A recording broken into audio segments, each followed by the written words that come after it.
Isa nga sa napakagandang evening gown ng ating pambatong Pilipinas na si Michelle D, ang kanyang suot-suot ngayon ay inspired nga ito sa napakatandang tattoo artist dito sa ating bansa. At ngayon guys, ito nga ang nakakalungkot pero at the same time ay nagpapasalamat pa rin tayo dahil nakapasok nga sa top 10 ang ating pambato na bansang Pilipinas na si Michelle D. Narito nga ang buong detalye, alamin natin ito.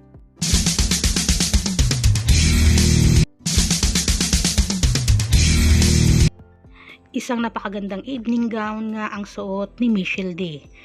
At talagang napakaganda ng design ng kanyang evening gown.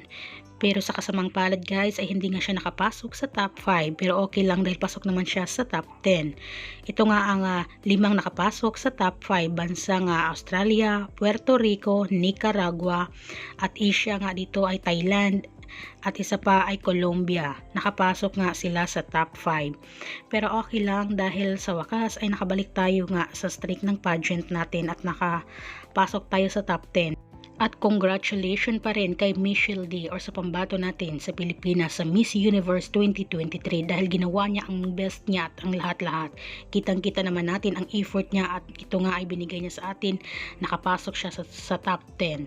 Very deserved na talaga ni Michelle D. Muli, congratulations Michelle D dahil sa wakas ay nabalik ang ating streak sa beauty pageant. Napasok ka nga sa top 10 sa Miss Universe 2023. Muli, congratulations sa iyo.